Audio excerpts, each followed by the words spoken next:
السلام علیکم ناظرین کرام، شاہزین اسلامک چینل پر خوش آمدید۔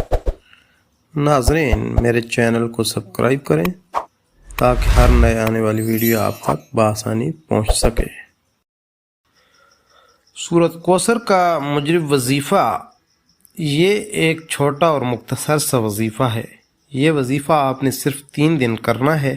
ان 3 دنوں کے اندر آپ کی جو بھی بڑی سے بڑی حاجت ہوگی یا آپ جس بھی مقصد کے لیے اس وظیفے کو پڑھیں گے، آپ کا وہ مقصد انشاءاللہ تعالی 3 دنوں کے اندر پورا ہو جائے گا۔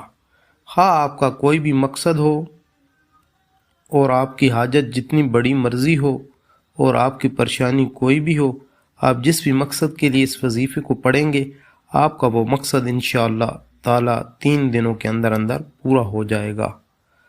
آپ نے یہ وظیفہ ہفتے میں صرف 3 دن یعنی جمعرات، جمعہ اور ہفتے والے دن کرنا ہے۔ یہ وظیفہ کرنے سے انشاءاللہ آپ کی بڑی سے بڑی پریشانی ختم ہو جائے گی۔ یہ سورۃ کوثر والا وظیفہ جن حضرات کی شادی میں رکاوٹ ہے تو اس کے لیے بھی اس عمل کو کیا جا سکتا ہے۔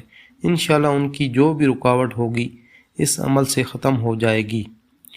اس وظیفے کو شروع کرنے سے پہلے اول و آخر 7 مرتبہ درود شریف پڑھنا لازمی ہے۔ آپ نے قرآن پاک کی سب سے چھوٹی سورۃ الکوثر کا وظیفہ کرنا ہے۔ وظیفہ آپ نے جمعرات سے شروع کرنا ہے اور ہفتہ کو ختم کرنا ہے۔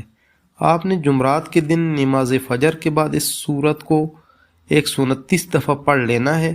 اول و آخر 7 دفعہ درود شریف بھی پڑھنا ہے، اور پھر اس وظیفے کو اس طرح عصر کی نماز کے بعد اور عشاء کی نماز کے بعد اسی ترتیب سے کرنا ہے۔ اس طرح اپنے 3 دن مکمل کرنے ہیں۔ آپ کی کوئی بھی حاجت ہو یا آپ کا کوئی بھی جائز مقصد ہو، اپنے مقصد، اپنی حاجت کو ذہن میں رکھ کر اس عمل کو کرنا ہے۔ انشاءاللہ تعالی اس عمل کی برکت سے آپ کے تمام مسائل حل ہو جائیں گے، آپ کی ہر جائز حاجت پوری ہو جائے گی۔